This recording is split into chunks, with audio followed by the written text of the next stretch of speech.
Olá, amigos ouvintes da Divulgar, tudo bem? Vamos dar continuidade ao nosso trabalho da disseminação da doutrina espírita através da revista Reformador. Hoje, maio de 2016, páginas 11, 12, 13 e 14. Um pouquinho extensa, mas bem interessante, bem salutar. Cujo título é Tolerância, de Clara Gonzalez de Araújo. Porque eu vos digo que se a vossa justiça não for mais abundante do que a dos escribas e dos fariseus, não entrarei no reino dos céus. Está lá em Mateus capítulo 5, versículo 20. E iniciamos assim.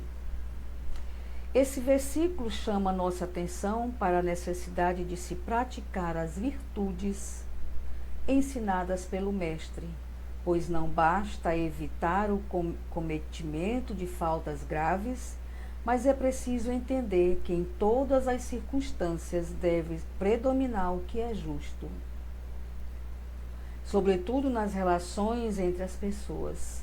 Jesus nos alerta para o comportamento dos escribas e dos fariseus, estimulando-nos a agir diferentemente deles.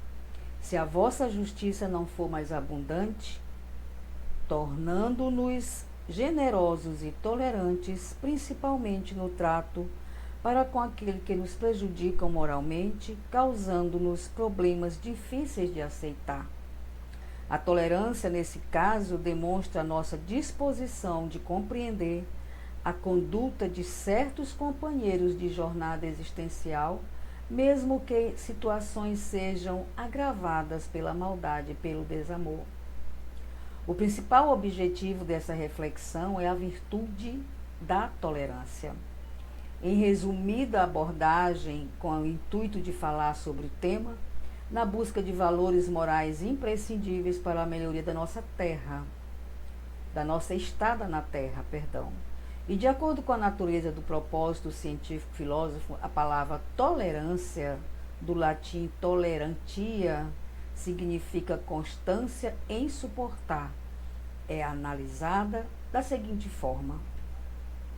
Primeiro, do ponto de vista histórico, o termo aparece no século XVI, durante as guerras de religiões, designa a indiferença à verdade dos dogmas religiosos ou à ampla acolhida das duas heresias.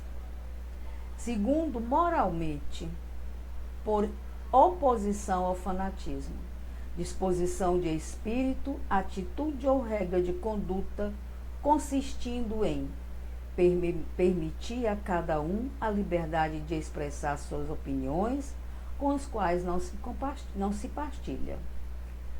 Jamais defender suas opiniões, pensar que ninguém pode considerar-se em matéria religiosa, política, moral ou estética o detentor absoluto da verdade. Aí, a partir do século XVIII, o avanço da luta contra o fanatismo, a atitude de espírito individual ou coletivo permitiu que todo indivíduo ou grupo tivesse plena liberdade de expressar suas opiniões ou crenças e de viver com hábitos e costumes diferentes. Então, a gente vê, logo no início dessa reflexão, a liberdade concedida, né? Lá no século XVI, né? Lá durante as guerras, já existiam as indiferenças e a verdade dos dogmas religiosos, mas eram acolhidos principalmente com heresias, né? E aí no século XVIII, o avanço da luta contra o fanatismo, ele fala que as opiniões ou as crenças de viver com hábito e costumes diferentes, né? Já aconteciam as diferenças. O termo tolerância, consoladora doutrina, possui um significado especial para os espíritas, já que Allan Kardec utilizou como lábaro, escrevendo junto às palavras trabalho e solidariedade, como alicerce principal para o desenvolvimento da consoladora doutrina, ao desfraldar a bandeira trabalho solidariedade e tolerância. E em obras póstumas ele anunciou para que os acompanhavam: sejam infatigáveis como trabalhadores do Cristo, sejam tolerantes e solidários, tentem avançar, antes com segurança e certeza, do que com rapidez, ou seja, devagar, com cuidado, e sendo tolerante, né? Nós precisávamos avançar, né? E pondo de lado todas as questões pessoais a fim de contribuir para o bem geral.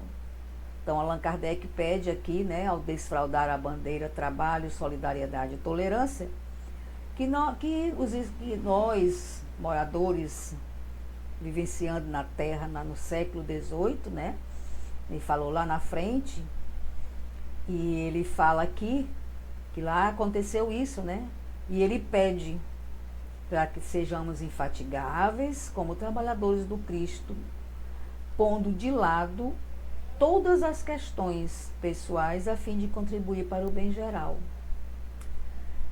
E a espiritualidade superior tem alertado para o fato de que a era atual assinala uma fase de transição dolorosa, marcada por grandes padecimentos coletivos, que a gente tem visto aí ao longo do século XIX, XX e XXI, onde nós estamos agora, são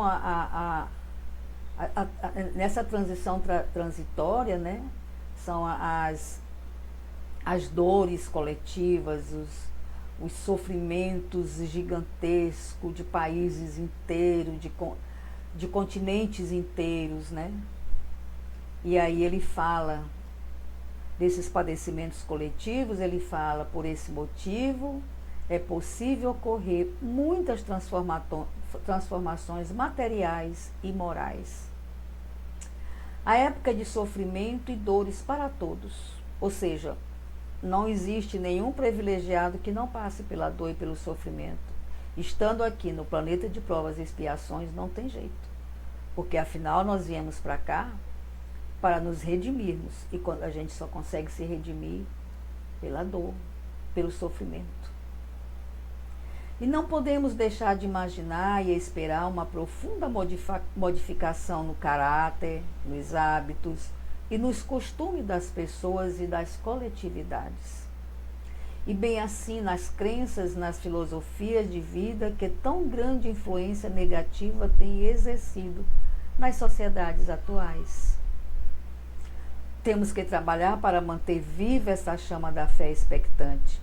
Os espíritas são os instrumentos da sua divulgação. Olha a nossa responsabilidade aí. Ao mesmo tempo que o exemplo vivo da excelência de seus principais renovadores. Nós espíritas, nós temos um compromisso muito grande com esse momento do planeta Terra. Nós precisamos, como ele falou aqui na frente, né, pôr de lado as questões pessoais e contribuir para o bem geral. Portanto, apesar de todas as dificuldades, cumpre trabalhar por vir, avançar e esperar. E dessa forma, a interpretação da palavra tolerância sofre modificações de acordo com as necessidades históricas e sociais que surgem a cada período das vivências humanas, sem, contudo, deixar de admitir que o verdadeiro sentido enunciado por Jesus jamais será esquecido. Infelizmente, porém, reconhecemos que o mundo carece ainda de maior solidariedade entre os homens, singularmente entre as suas crenças. As guerras religiosas entre os povos contrariam a vontade de Deus, que manda: ame cada um o seu irmão como a si mesmo. E a gente não consegue entender que há milênios vem acontecendo essas guerras que usam o nome do Cristo para matança, para poder, né, para tentar exterminar nações inteiras em nome do Cristo. Cristo não deixou isso para a gente, né? Ele fala ame cada um, o seu irmão, como a si mesmo. Para o espírita, a tolerância se origina de caridade, que constitui a base da doutrina espírita e, como tal, tem como dever respeitar todas as crenças e a liberdade de pensar de todas as criaturas. O livre-arbítrio tem que ser respeitado. No entanto, a crise moral parece atingir o espiritismo. Dentro das suas próprias fileiras, estabelecendo-se divisionismo entre os seus adeptos. Isso ocorre com os espíritas que não absorveram bem os ensinos da doutrina e tentam fazer prevalecer seus pontos de vista sobre os princípios doutrinários. Isso a gente vê muito nas casas espíritas ainda, né? Nossos irmãos que, por ter um conhecimento maior, por ter uma facilidade maior de fazer algo mais edificante, né? De dar passe, de falar ao microfone, de fazer palestra, às vezes eles se sentem superiores a nós que não conseguimos ainda chegar nesse ponto, né? Nessa segurança de disseminar a doutrina falando para o público, eles se sentem que são melhores do que nós pobres mortais ou imortais, né? E então Kardec fala isso aqui com muita clareza, né? Que os espíritas que fazem isso ainda não absorveram bem os ensinos da doutrina e tentam fazer prevalecer seus pontos de vista sobre os princípios doutrinários. A gente vê demais isso, infelizmente. Na casa espírita, na igreja católica, na igreja evangélica, nos templos, em todos os lugares. Ainda tem os vaidosos, pretensiosos, que se acham melhor do que todo mundo, perdendo, não sabendo eles, a oportunidade de disseminar o amor do Cristo com humildade, com caridade, com um olhar de amor para o nosso próprio irmão. Porque fazer o que eu digo, não faço o que eu faço, não é correto. Nós precisamos, temos a necessidade de o que nós falarmos sobre a doutrina, nós vivenciarmos no nosso dia a dia. Senão nós estaremos sendo falsos profetas. Não é verdade? Continuando, o Espiritismo Consolador Prometido, tal como a mensagem de Jesus, é um sistema filosófico, moral, religioso e científico que se baseia no conhecimento das realidades reveladas e nos sentimentos de amor e justiça. Não gera fanatismo, sectarismos, farisaísmos, imposições, violências e incompreensões. Nada disso. Façamos o nosso exame de consciência e perguntamos a nós mesmos se é obra digna da sublime doutrina que abraçamos. Levar o divisionismo a essas hostes, na presunção de que somente nós estamos com a razão e somos os únicos intérpretes infalíveis dos ensinos que temos recebido do Cristo de Deus e do Espírito e dos superiores. Tomemos bastante cuidado com as nossas atitudes, com os nossos comportamentos, com o que nós falamos e com o que nós agimos, porque nós enganamos a muitos, mas a espiritualidade não se deixa enganar, porque ela vê o nosso lado interno, a nossa consciência, o nosso pensamento, o nosso coração e os nossos sentimentos. Tomemos cuidado. Tolerância e humildade são conquistas realmente difíceis, mas o adepto que se mostra disposto a reconhecer a verdade onde ela se encontrar, não pode prescindir delas. Né?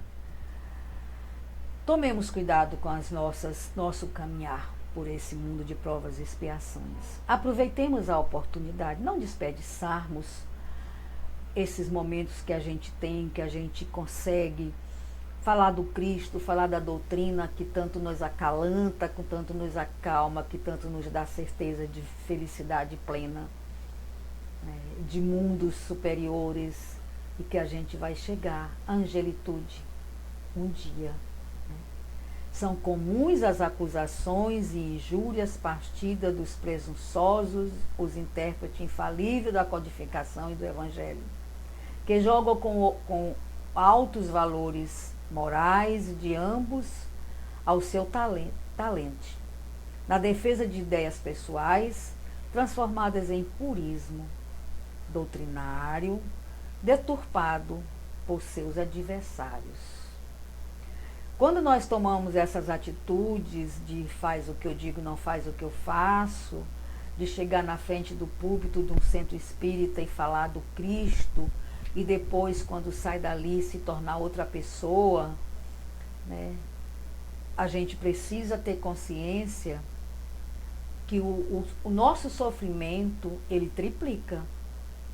Porque ao invés de nós estarmos aproveitando a oportunidade de reconquistar as ovelhas que estão afastadas, né? De falar para essas ovelhas a verdade e provar e mostrar que vivenciamos essa verdade, que estamos ali falando do nosso sentimento, do que a gente pensa, do que a gente acredita, da nossa fé, do que nós vivenciamos dentro da doutrina, no Evangelho segundo o Espiritismo, no Livro dos Espíritos, né? As pessoas que estão na plateia, ou os que estão ouvindo no rádio, ou na televisão, no YouTube, ou seja, em qualquer outro canal, eles estão acreditando no que nós estamos passando para eles. Então, essa pessoa é estudiosa, se essa pessoa vem para frente de um canal de televisão, ou para frente de um púlpito de um centro espírita, é porque ela sabe do que está falando, né? E aí depois a gente vê numa situação bem diferente lá fora. Olha que decepção. Tomemos cuidado. Continuando. Aconselham-nos os amigos espirituais que na realização de nossa tarefa devemos servir com brandura e persuasão, tentando conquistar por meio do bem e da fraternidade aqueles que queremos servir. Tenhamos indulgência sem nos deixarmos abater pelos maus atos de alguns companheiros, tendo cuidado de os diminuir tanto quanto possível, sem conivência ou interesses escusos, mas conhecendo-os verdadeiramente como queremos que eles nos conheçam. E com a tolerância, a paz, sossego, com a tolerância, a paz, a sossego, entendimento, perdão, cristianismo, porque tolerância em boa e autêntica sinonimia é o amor com inicial bem maiúscula, ou seja, a palavra amor com a letra A maiúscula. O não julgueis para não ser julgado, e o atire a primeira pedra aquele que estiver sem pecado, do mestre inovidável, são os fundamentos da tolerância que ajuda e favorece as relações entre os indivíduos. E que dizer, né, dessa reflexão tão verdadeira, tão minuciosa em relação aos nossos compromissos e às nossas responsabilidades ao disseminarmos a doutrina, ao falarmos do Cristo. O que dizer? Precisamos vigiar o nosso comportamento, de nós que temos esse dom de falar, né? De falar para a plateia, de falar para um público, de falar na frente de um computador, na frente de uma TV, a gente que adquiriu ao longo do tempo esse dom, né? A gente precisa vigiar o que nós falamos, vigiar o nosso comportamento dia a dia, porque com certeza é muito triste para um ouvinte nosso passar por nós em algum local e nos ver em situações equivocadas. Aquele é fulano que faz a reflexão, Aquele é fulano que deu aquela palestra naquele dia lá naquele centro espírita. Ah, eu não acredito. Ah, eu não volto mais lá. Pessoa que está falando para mim da doutrina, está fazendo isso bem aí, o que eu vou fazer lá? Fica essa observação. Tenhamos cuidado. E mais uma vez quero agradecer a todos pela audiência. Não deixe de passar lá, fazer seu comentário, fazer sua crítica. Também quero agradecer aos meus ouvintes que estão fazendo comentários, que estão me incentivando. Isso me deixa muito feliz, porque eu estou sendo reconhecida devagarinho de que eu estou fazendo um trabalho para o Cristo. E isso me enche o coração de felicidade. Muito obrigada pelos comentários, pelos likes, mas eu também quero críticas para me ajudar a melhorar o meu trabalho, tá certo? Fiquem todos com Deus, com Maria e José. Wanda Barros para divulgar.net. Até a próxima.